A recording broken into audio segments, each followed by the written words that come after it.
Good to see each one this evening.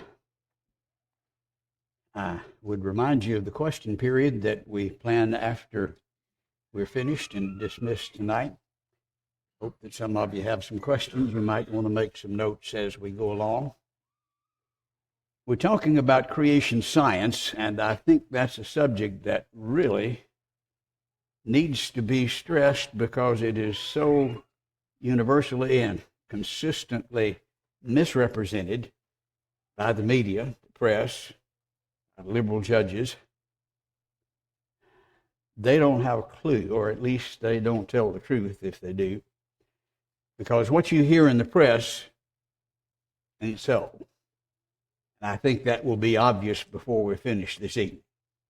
I think it's a critical discussion for that reason.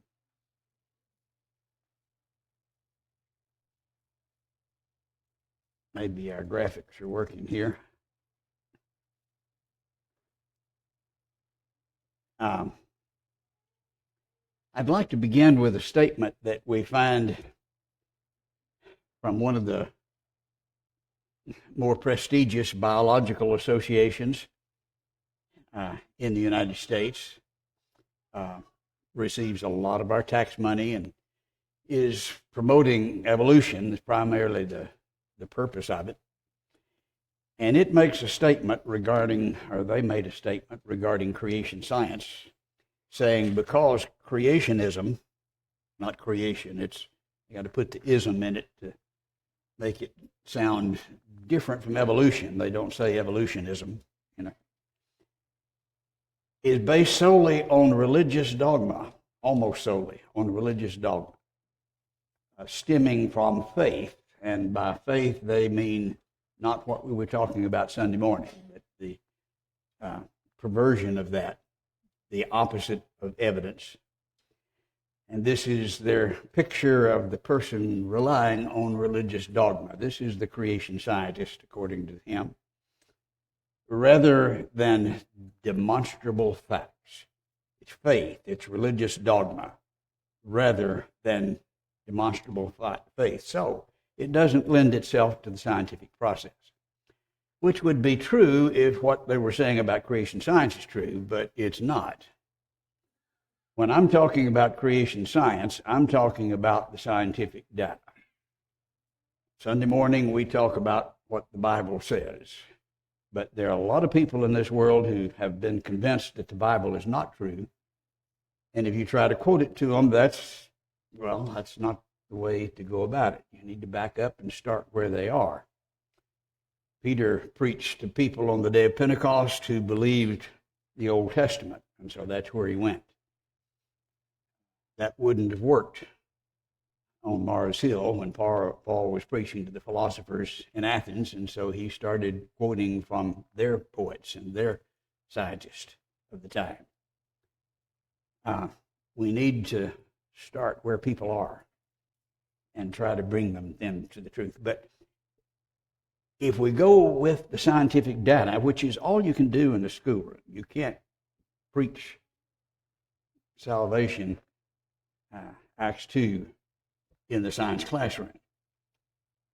But you can show the scientific data, and what's needed is all of the evidence, and much of it is left out, and alternative views of what we agree on are not allowed often.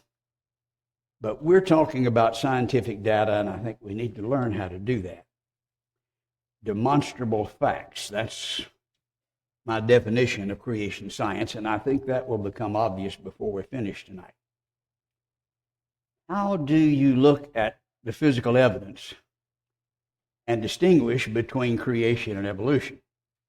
It's religious, right? Well, not necessarily. I think it's rather simple and straightforward. You look at this rock, how did it originate? Well, it looks pretty ordinary and likely just happened that way, time and chance. On the other hand, you see this rock, I don't think that happened by itself, do you? I think that was designed, and by reaching the conclusion that it was intelligently designed, obviously we've got that which belongs in the Sunday school classroom and not in the science classroom, right? that's the logic that is used to oppose creation science. No, it's not so. You can look at the empirical evidence and see which one is designed and which one isn't. It's not a religious conclusion. It is definitely a scientific conclusion, a demonstrable fact, if you please. You look at the seashore, and the waves come in and out, and they leave their mark, and you can see those somewhat organized, lined up along the edge of the seashore. Did that happen naturally, or was that designed? You can see that kind of a process is a natural process, leaving an ordered line. On the other hand, you walk a little further down the beach and you see John loves Mary. You think the waves did that? Now, wait a minute, you're getting religious on us. No, that's designed. It conveys information. And I think we can observe that when you see information involved, that would imply intellect. And I think that's obvious to people who are honest and willing to go with the evidence. We can see from the empirical evidence, this is designed, this is not designed, and it's not that difficult to process. That's not a religious conclusion. That is a scientific conclusion. We're looking here at a drawing of a fly with ants on its wing. Drawn on the wing. It's a drawing. I don't think anybody would look at that and say, well, the ink bottle spilled, and that's how the ants got on the wing of the fly. Not going to happen, right? Somebody drew it that way. Again, this is not a religious conclusion. But when you look at the actual fly, and this is a real fly, with ants on its wing, this is the way it grows, how do you say that just happened? Was that designed, or? We're not making that up. It's exactly like ants on the wing. They flap their wings and use it to scare off predators, but it has 6 legs and a head, thorax, antenna. Everything is precisely accurate. This is the peacock fly. Lives in Saudi Arabia, the Near East. And it's just for all the world like ants on the wing. Now, how did that happen? If you see it drawn, no, that's designed, yes. But if you see it on the wing, yeah, that just happened. That's not going to fly, if you please. That doesn't work. First, to identify that, thought they were actual ants and living in a symbiotic relationship, and wrote it up that way until they looked carefully. Nope, that's actually the way it grows. Now, we look at the design of the arrowhead, and we look at the design of the art with John loves Mary in the heart. There's more design, obviously, on the wings than there would be in the arrowhead. We have no problem reaching a conclusion about design with the arrowhead. But boy, you just try to get design in the textbook describing the flies. Maybe some of you have practiced and tried your hand at origami. I did once, and that will be the last time. Maybe twice, first and last to begin with. It ain't easy. It takes some real head scratching, and you got to get it right or it doesn't work. And so when you see that kind of thing in nature, you got a pretty good idea that didn't happen by itself. These are leaves that are folded to look like hummingbirds, but that's the way they grow. What does that look like to you? Maybe it just happened that way, but this is a special plant that you find over in Australia, Looks just like a hummingbird. Maybe the flower, the plant was trying to attract well, there are no hummingbirds in Australia, and that's the only place you find the plant. That's just rather ironic. We find arrowheads all the way through nature. And we ought to see that the implication for the arrowhead is exactly the same as what we see in nature when you see the same thing. You go through the forest, look at some of the really tall trees. They're marvelous. This is an article from 2022, Journal of Geophysical Research by Biosciences. And it's talking about the amazing ability of these trees to pump liquid all the way up to the leaves at the top of the tree, 400 feet high. For a tall tree, hundreds of liters of mineral-infused waters each day up the leaves where photosynthesis can take place is quite a haul. Yes, I think we can understand that. Over the course of a year, the world's plants harness about 0.03 watts per square meter of sap-sipping power. That's the power that it takes to get the water up the tree. And you multiply that times the trees around the world, which they did in this article. About 90% of the hydroelectric energy produced worldwide in 2019 is utilized to get the water up to the top of the trees. Now, let's say you've got the job of lifting thousands of gallons of water 400 feet in the air. You got the intelligence to do that? You can't tap into the highly designed power grid that's designed by the teams of engineers. You got to get your own power. Now, go for it. Can you do that? How are you going to do it? You ever been called dumb as a stump? Maybe there's more truth to that than we realize. The stump knows how, or the tree knows how to do that. Maybe we can learn from them. Who taught it? Where did that information come from? It's brilliant. When we look at the world around us, we see awesome design and power. I think just undeniable when you look at what we find. Look at the bacterial flagellum.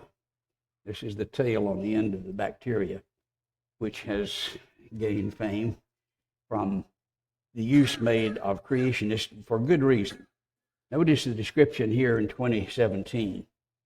Bacterial flagellum, that's the tail that propels like an outboard motor on the back of the bacteria that drives it wherever it wants to through the liquid medium. It's a rotary nanomotor, little bitty motor, that allows the bacteria to propel themselves through liquids. A machine that self-assembles on a nanoscale. Now, most of the machines I know didn't happen by themselves. Have you seen the machine that nobody designed? I don't think so. We skipped a slide, and I don't know why it's doing that. What we're looking at when we see this involves the parts of an electric motor that are a stator, a rotor, a drive shaft. There are about 30 coordinated parts, like what we find in an electric motor, that propel that outboard motor, that tail propeller, turning at 100,000 revolutions per minute. You try to do that in your engine, in your car, what's going to happen? You're going to have parts flying all over the place. You get past 10,000 RPM, you got a mess. 100,000 revolutions per minute, and it can reverse itself in a quarter turn. It has a network control clutch, and it's an electric motor, and it's a better one than we make, driving the bacteria. You remember Darwin says, if it could be demonstrated that any complex organ could not be assembled by numerous successive modifications, then he says my theory would completely break down. You got to do one step, select it because it confers an advantage, and then go to another one. Here, if you're missing any one of those parts, it won't work. You don't have the drive shaft, it doesn't matter that you got the other parts. It's all got to be there or it doesn't work. 30 coordinated parts. Here's what I was looking for: the rotor, the stator, all the O-rings, the bushings, the U-joint, the drive shaft, running at 100,000 revolutions per minute. That's an amazing engine, network controlled clutch. Now, science is about observation. You can imagine explanations, but science is about what you see, and what you see is machines are designed, and you haven't seen machines that weren't designed. Therefore, when you look at things like this, the scientific explanation is science. This is a scientific explanation. We always see design when we see machines like this. But they're not wanting to do that.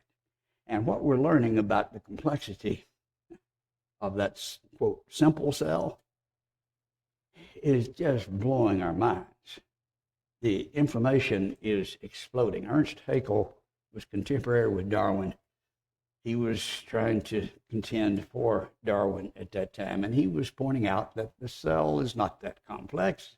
It's just a homogeneous globule of plasm, whatever that is.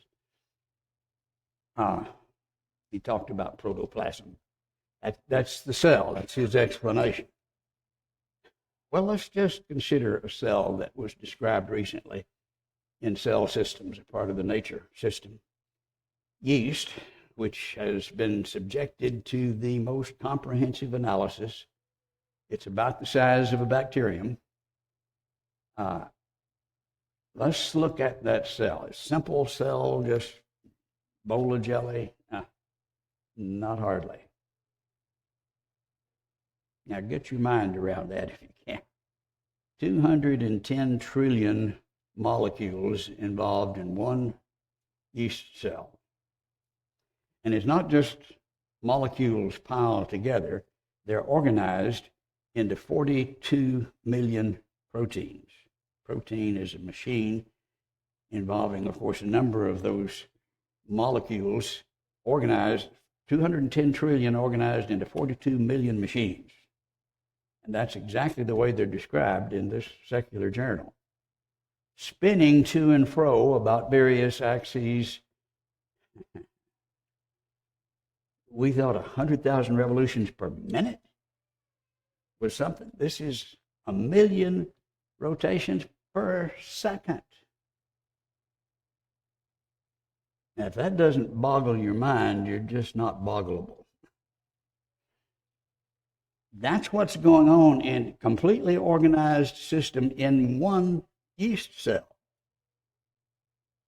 Now, think about the fact that the parts that we're talking about, these proteins that are organized into machines, can't reproduce. The cell can reproduce, but the parts can't. So how do you get all the parts together and organized and functioning? This, according to the article in Nature, like machines invented by humans, these protein assemblies contain highly organized, coordinated moving parts. A bunch of them organized together into 42 million machines. One cell. Now, that's not exactly a glob of protoplasm. What we've learned is it's mind-boggling and trying to come up with how you get there without reproducing the parts before you get to the cell,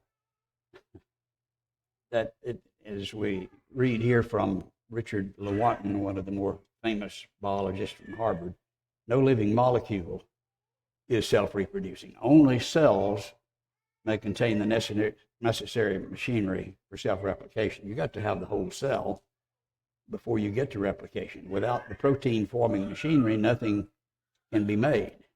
In order to get the protein, you have to have several hundred proteins to make the protein. So how did you get the first one? It's just full of riddles that are not going to be explained by the naturalist.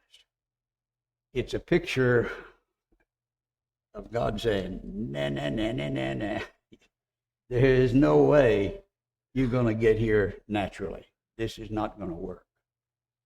Michael Ruse is probably the leading scientific philosopher in the country, usually called on to debate and to express the view of the evolutionist. He's now at Florida State. He was interviewed by Stein, who's a brilliant individual. Maybe you heard of or knew of Ben Stein. But the interview of Michael Ruse, who is this great philosopher of science, is the question. Here's the complexity of the cell. How do you get that going? How do you get from here to there? It's a million miles or more. If the really good professor, the knowledgeable professor, were here, he could answer that, right? Well, here he is. We're going to see if we can get this clip to play. How did we get?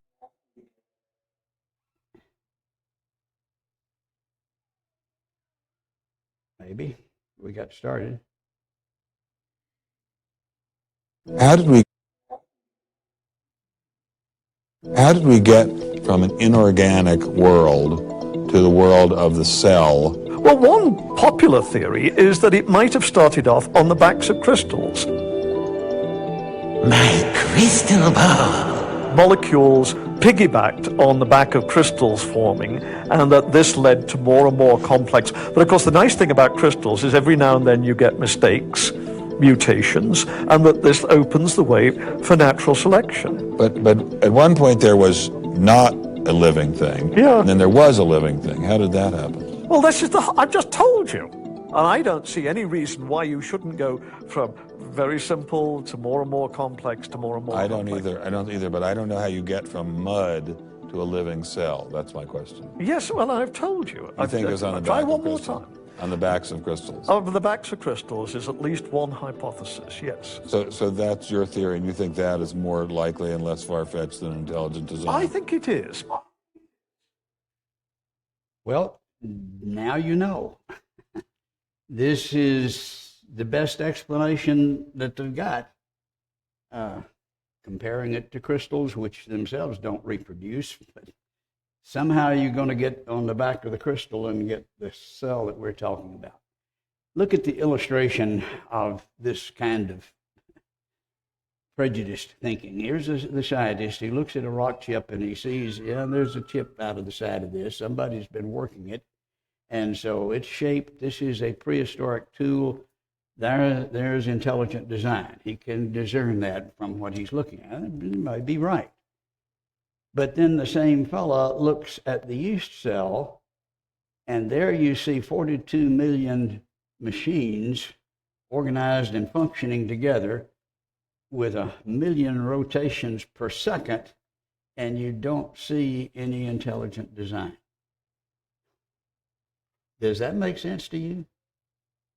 You see a chip in the side of a rock, yep, that's intelligent design. If you see organization of 42 million proteins, 210 trillion molecules functioning together, rotating at 1 million rotations per second, no intelligent. Now, that takes a lot of blind prejudice in order to see one and not the other. But that's what we see in science today. I think it's disgusting. When you look at the evidence in the world around us of design. We see the proverbial arrowheads, the hearts with John, Love, Mary, all the way through the world. You see the yeast cell. You see the fly with ants on his wing. You see the origami of the hummingbird, the outboard motor on the back of the bacteria. Design all the way through. Well, how do you account for that? Trees that equal the hydroelectric power that we see throughout the world. Maybe you can explain that by a molecule on the back of a crystal, but I don't think that works. I don't believe that has the explanatory power of the design that we see throughout the universe. Now, are you getting an idea of what creation science is? It ain't about Genesis 1 through 3. That's a good place to look and great evidence, but that's not what creation science is. It involves dealing with the evidence that Richard Dawkins, sometimes referred to as the Pope of Evolution, says, yeah, and this is in the foreword to his book, Blind Watchmaker, and from the title you understand where he's coming from. You look at the world today, you can define biology as the appearance of things having been designed. That's what it looks like. And of course, I would respond, well, maybe it's what it looks like. That's the way science is supposed to work. No, you have to understand it didn't happen that way, though it looks that way, he says. Francis Crick, co-describer of DNA, Nobel laureate, says biologists must constantly keep in mind that what we're seeing wasn't designed. It looks that way, but you got to remind yourself, no, it's not that way. He's got to keep his blinders on, is what he's saying, another way to say it. You're in the classroom and they begin to talk about the bacterial flagellum, and you see design all over the place, and you can't have that. That's not allowed. Or someone said no intelligence allowed now. Certainly in our explanation of what we see in the living world. Both evolution and creation can be investigated scientifically. And I think when you compare the two, you can see which one works better. Molecule on the back of crystals. No, it takes more than that. It takes a designer. When you see design in the things that we've looked at here this evening and compare their explanation, if you didn't have the intimidation and the slander and the misrepresentation, I think the battle would be over in a very short time. Unfortunately, it's not over. Both viewpoints do have profound religious implications, and because creation has a religious implication, therefore it can't be in the classroom. Well, that's a very naive way to view it, because evolution has profound religious implications just as well. Both of them do. Let me give you an example of that. Again, looking at a clip here from Richard Dawkins, which we hope to be able to. So was there a defining moment where you made a decision that you didn't believe in God? Or? Yes, I suppose I switched from Christian theism to some sort of deism round about the age of 14 or 15, and then switched to atheism round about the age of 15, 16. And was there a particular point or something that you read or an experience you had that sort of said, yeah, this is it, God doesn't exist? Oh, well, by far the most important, I suppose, was understanding evolution. I think the evangelical Christians have really sort of got it right in a way in seeing evolution as the enemy, whereas the more, what should we say, sophisticated theologians who are quite happy to live with evolution, I think they're deluded. And I think the evangelicals have got it right in that there really is a deep incompatibility between evolution and Christianity, And I think I realized that at the age of about 16. Now, to deny that there are religious implications is rather foolish. Notice the statement of a very famous naturalist, Harold Urey, who was famous for his experiment, which is used to support origin of life, which doesn't, but that's a different subject. Professor of chemistry at Columbia and at University of Oxford, Institute for Nuclear Studies, University of Chicago, editor of the Journal of Chemical Physics, Nobel Prize in Chemistry. Pretty good credentials, I would think. He says, all of us who study the origin of life find that the more we look into it, the more we feel it's too complex to have evolved anywhere. When you look at the yeast cell, then it's foolish to reach any other conclusion. But it's obvious to him. However, he doesn't buy that. That's what he sees, and he admits it. We believe, as an article of faith, that life evolved from dead matter on this planet. In spite of the fact you look at it and you can't see how, but you know as a matter, and the faith he's talking about is not like our faith that we can defend. It's just in spite of the evidence, certainly not because of it. Now, that's illustrative of the thinking that we see in the world. And to say they have no religious implications is extremely naive. The unbeliever believes nothing produced everything, that there was nothing and nothing happened to nothing until nothing magically exploded for no reason at all, and then created everything, and then a bunch of everything magically rearranged itself for no reason into self-replicating parts, which turned into dinosaurs and eventually into people. And that's what they believe. Now, that takes a lot of faith. Big explosion produced the ordered universe. Molecules self-assemble, become living cells. Chaos produces information. Errors in information produce more information. Non-reason produces reason. That's their religion. That's what they just scrunch up their eyes and, in spite of the evidence, believe. They've chosen not to be a Catholic or a Baptist, but to be an evolutionist, to be a naturalist. And because of that faith, blind faith, they ignore the evidence. And it has tremendous implications. Does it make a difference? Well, consider the book Evolutionary Ethics, which seems like a contradiction in terms, but it produces a very perverted form of ethics. Notice the thinking as expressed by Jeremy Ridkin, who, by the way, is the author of the Green New Deal that you may have heard of.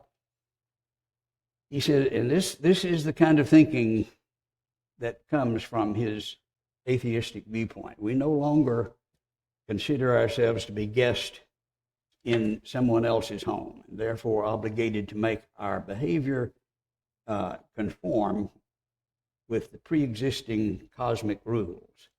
It is our creation now, and we make the rules. We no longer have to justify our behavior, for we are now architects of the universe. We are responsible to nothing outside ourselves, for we are the kingdom, the power, and the glory forever and ever. That's evolutionary ethics. But it's not religious. It has no religious implications, which is nuts. More of that hogwash we were talking about. Let's think about the religious implications, that is, the legal implications. Because some will say, well, it doesn't really matter because the law says you can't do anything. And they want you to think that. But our public school system is not absolutely invulnerable. Many authorities are saying, yes, there is a way, and they are doing it. And Texas, by the way, is leading the way. But a number of states have implemented such policies. Beginning and leading the way is Texas. Other states have followed. That students must, and this is from the Texas resolution, Compare and contrast scientific explanations for cellular complexity. Examine scientific explanations for the origin of DNA and abrupt appearance and stasis, such as staying the same, in the fossil record. We'll talk more about that Wednesday evening. This is now law in Texas, and other states we're making progress, but a lot of people are still intimidated and think that they have no choice. In spite of all the propaganda, there's some pretty good indications. From Gallup poll here, we find 40% believe that God created humans in their present form. We'd like to see it higher than that, but that's better than the 33% that believe in God-guided evolution or theistic evolution, and the 22% that believe what's preached in the classroom in most places, that it's naturalistic evolution. We'd like to see it better, but we're still winning, at least from one perspective. When we test ideas that seem like common sense denied by the courts, we are encouraged. Here is a proposition that was tested nationwide in 2016. Teachers and students should have the academic freedom to discuss both strengths and weaknesses of the theory of evolution. 93% across the nation agreed with that. It's important for policymakers to stand to hear from students, from scientists, with different views. 94% say, yes, you ought to hear from those with this would make sense, and that's what we think, but that's not being followed in the courts often, unfortunately. There are at least 5 Nobel laureates now who have endorsed intelligent design. We're told nobody that knows anything would endorse intelligent design, and they're just not telling the truth. When you think that science and religion is totally incompatible, which is what they would like to sell, there's a lot of evidence to the contrary. One interesting fact I ran across recently involved the Jews. Not necessarily religious, but most of them would be. We're talking about 2%. No, not 2%. We're talking about 0.2% of the world's population. And we're using them because this is a group we can break out and sort of compare. Regarding Nobel Prizes, they have 20% of the Nobel Prizes in chemistry, 26% in physics, 27% in medicine. 0.2% of the world's population, much less than 1, but a large percentage of the Nobel Prizes. But science and religion is incompatible. You think? Looks like it's helping out. It would be hard to find a similar percentage that would compare. Ernst Mayr, though, looks at science and says, he's one of the leading evolutionists there from Harvard, biologist, no educated person any longer questions the validity of the so-called theory of evolution.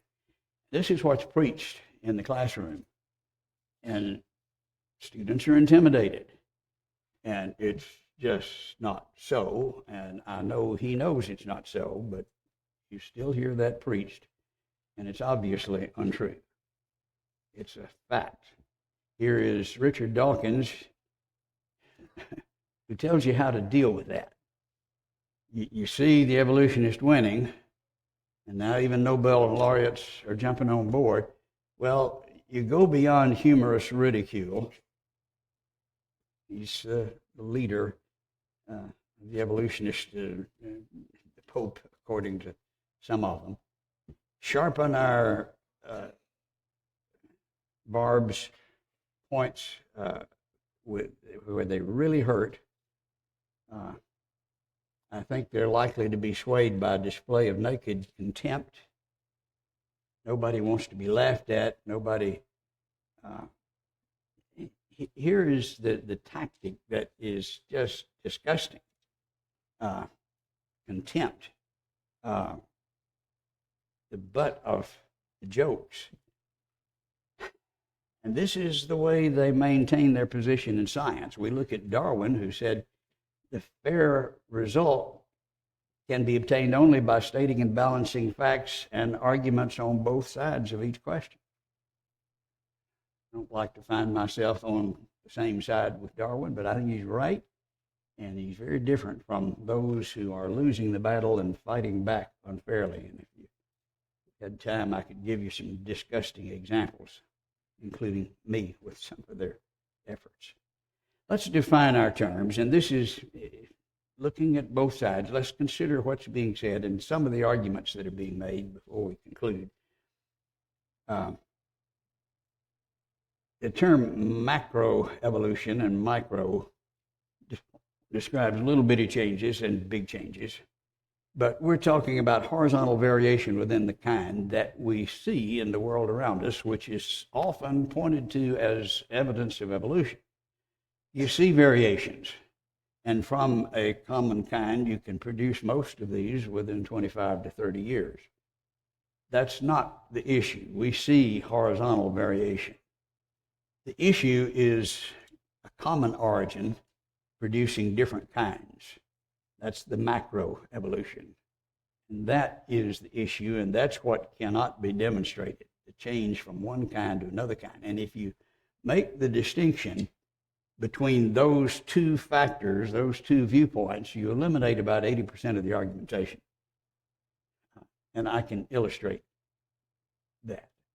But the horizontal variation within the kind is different from the change from one kind to another kind. And do not be confused or misled by that.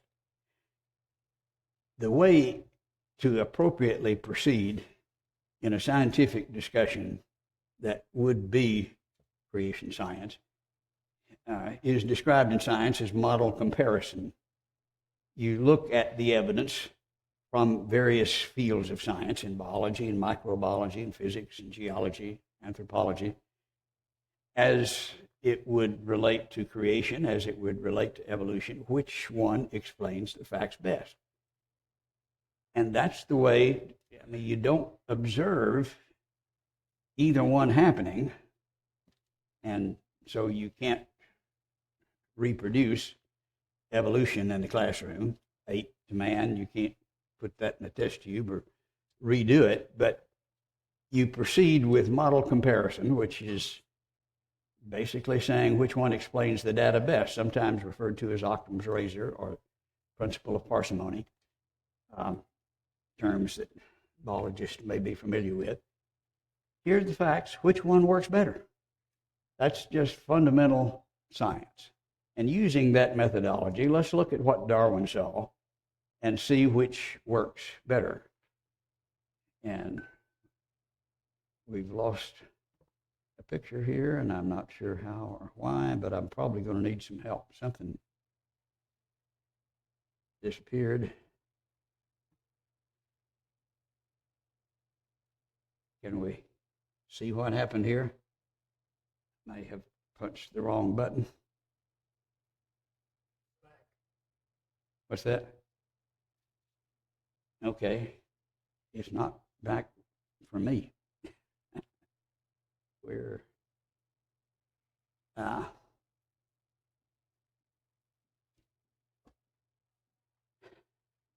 used to working with my computer up here, and we're going to have to be taught a new methodology, I guess.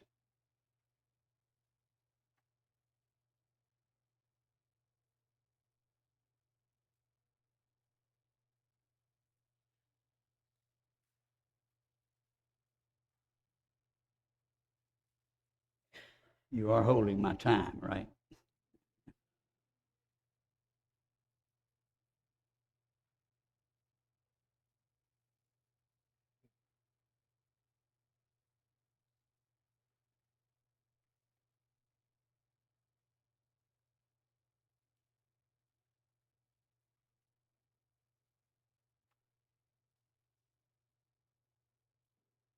Okay. AV folks are my heroes. Thank you. Wow, it's still not perfect. But anyway, let's look at what Darwin saw. He made a trip around the world as a ship's naturalist on the Beagle and saw some animals he hadn't seen before, pretty strange critters that didn't grow in England. And he's trying to decide, how did this come about? Where did they come from? And he's going to do it without God, because God killed his daughter. God's book says his father would go to hell, and so he hates God, and that's pretty obvious from his letters and his books. Now, he saw finches, and we get a lot of information about the evolution of the finches. That's in all the biology textbooks. And what we're looking at are finches with big beaks and finches with little beaks. There's some variation, but you see that the Bible describes hawks as one kind. That's a super family in biology. It includes a lot of variation that I think is designed, beautiful designs. But here, we don't see change happening, but we see the result of variation, it would appear. Some with big beaks, some with little beaks, and you see them selected with on the islands. There were a series of islands there, the Galapagos Islands, where you got no trees, and they were making a living eating the seeds, and they need the big beaks to do that, and the ones that had the big beaks survived well on those islands. But with trees where there were insects, they could use the sharp, pointy beaks to reach in the bark. They could make a living there, and so the ones with the sharp, pointy beaks wound up together with the trees. Nothing apparently changed, or it wasn't seen, but that's what we're looking at. That's certainly not changing to an eagle or to anything significantly different. This is what we would call macroevolution. I believe it's horizontal, and we can see that. Macroevolution was not seen, but notice the description of an updated version of this story that's told in all of the biology textbooks from 206, and actually there have been some articles since then. Here is Darwin's finches evolved before scientists' eyes.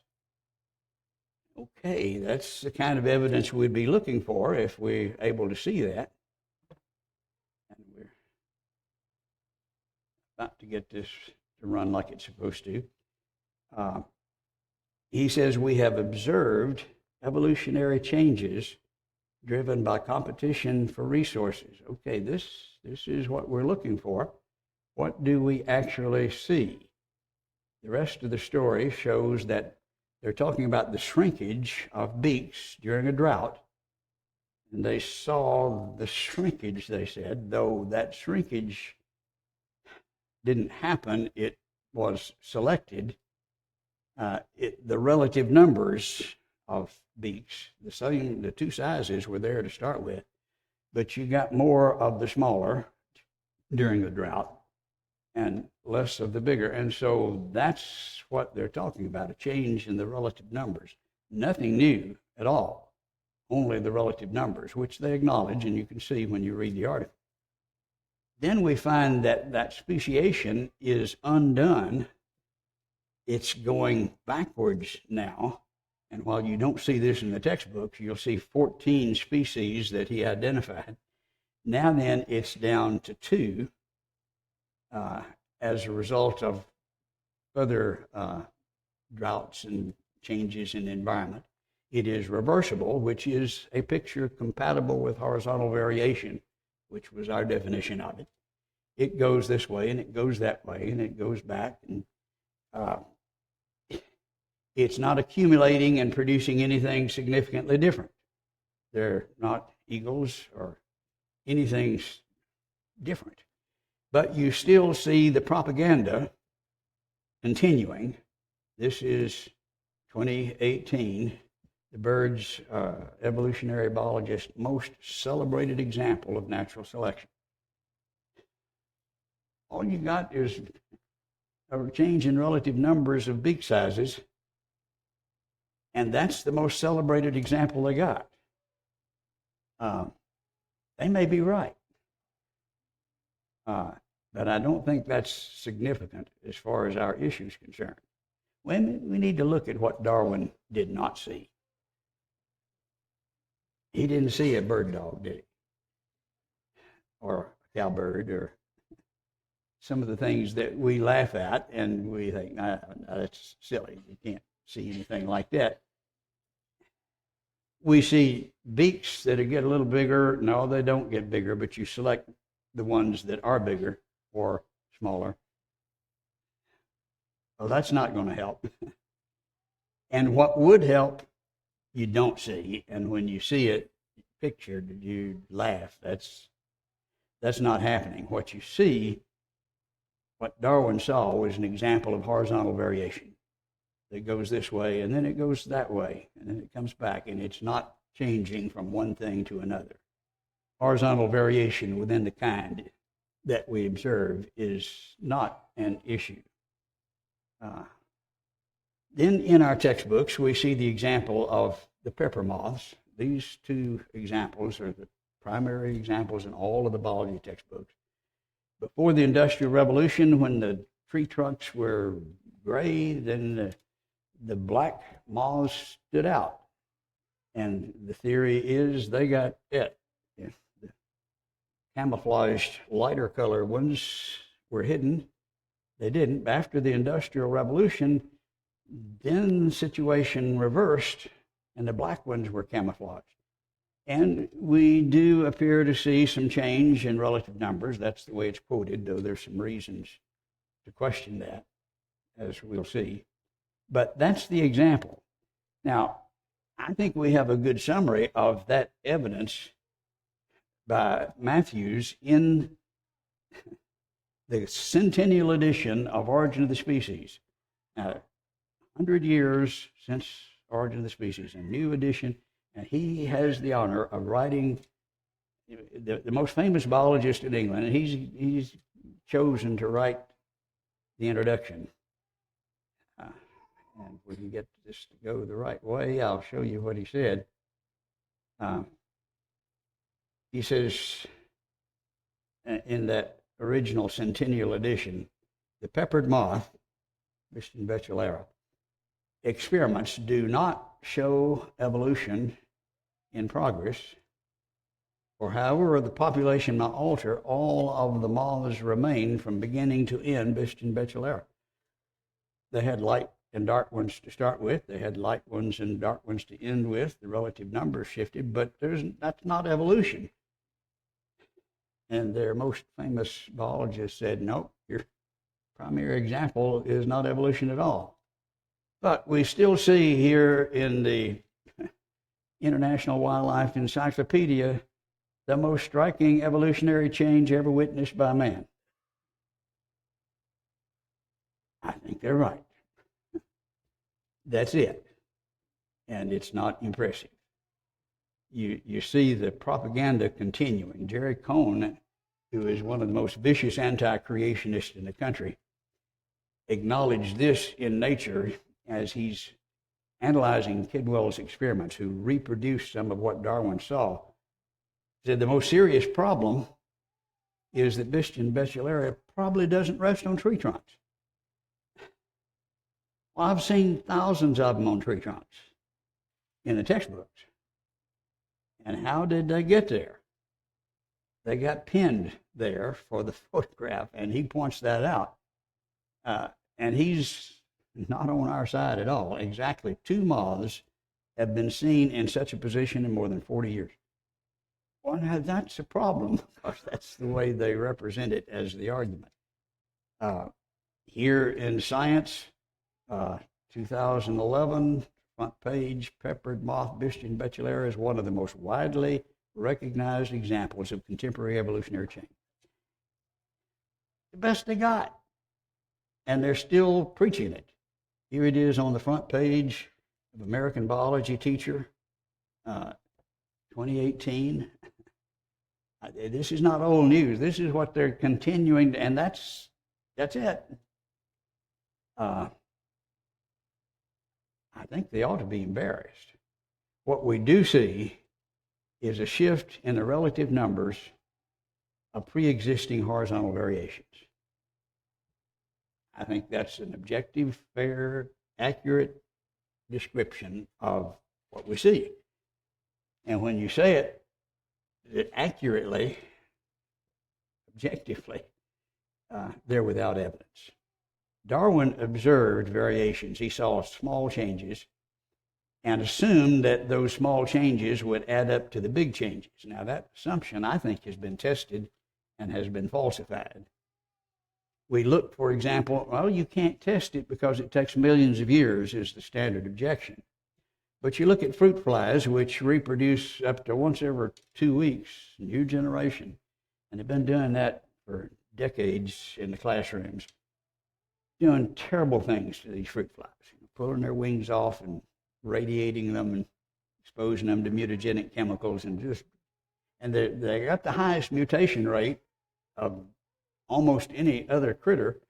And so you get something with a high mutation rate and you do all these terrible things, you ought to get some changes in thousands of generations. Bacteria can reproduce up to once every 20 minutes. You get billions under laboratory conditions. But you don't see a change in the basic kind. Michael DeSalle is talking in the Encyclopedia of Life Sciences about Drosophila, the fruit fly.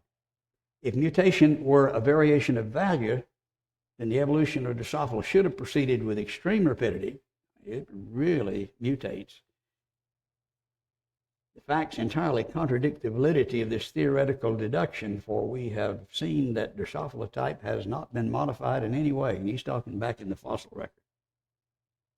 It's still the same critter. Some of them got purple eyes, and some of them go run around without wings, but it's the same critter. In terms of bacteria, reproducing once every 20 minutes, sometimes your bacteria population do not progress. This is Warner Braun, who's one of the leading authorities in bacterial genetics. Do not progress beyond boundaries. They go this far and they stop.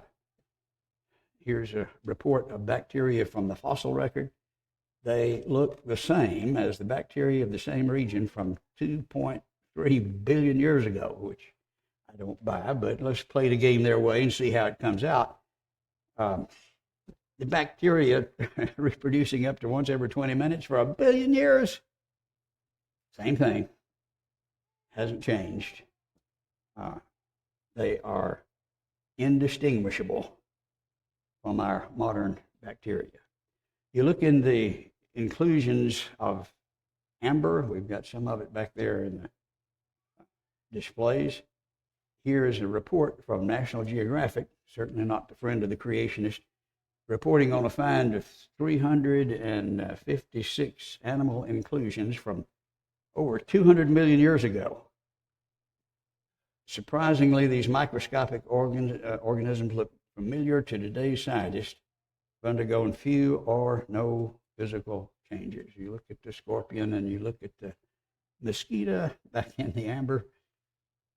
It looks just like the ones you see today, supposed to be 100 million years old. When you look at the finches that get bigger and smaller beaks, you get the bacteria that don't progress beyond boundaries, the fruit flies that have not progressed, and the inclusions that are indistinguishable. You test the assumption that the little ones add up to the big ones. No, you can't. But you can when you have organisms that reproduce very rapidly, and you can observe billions, in some cases, of generations, and you see that is tested. What you have is two observations. You have variation, horizontal variation, and you have boundaries to it. Both observations are there. Variations, boundaries. They talk about one, they ignore the other. Eugene Koonin may be the most representative microbiologist in America today. Here he is with the National Center for Biotechnology Information, reporting on the progress in evolutionary theory, in trends in genetics. He says the traditional concepts in the tree of life, which was right in the front of Darwin's book, this tree that everybody said, he said that's gone. That does not work. The natural selection, the main driving force of evolution, he says that's gone. That doesn't work anymore.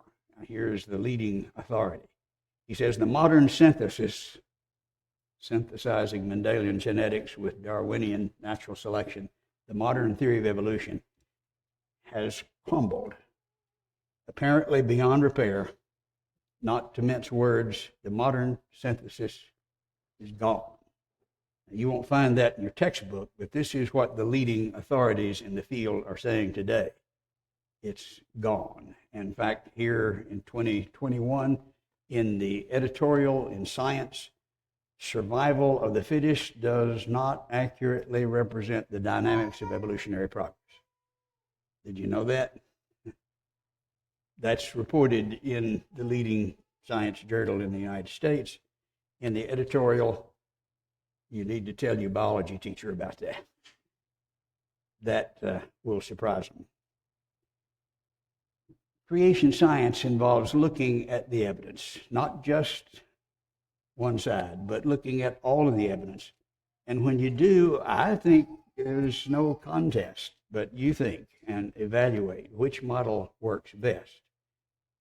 You look at the evidence from the things that we've looked at, and I think it explains the implication of intelligence, and that implication is not explained by the evolutionist. Which model explains the data best? Now, remember what we're talking about tonight. If you're convinced by the evidence, yeah, this side works better, good, I'm happy with that, but that's not what we're talking about tonight. What we're talking about tonight is a definition of creation science. What is it? Quoting from the King James Bible,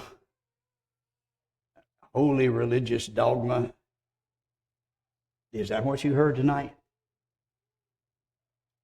You got indoctrinated in what it is. You know, in spite of the lies, you know what creation science is.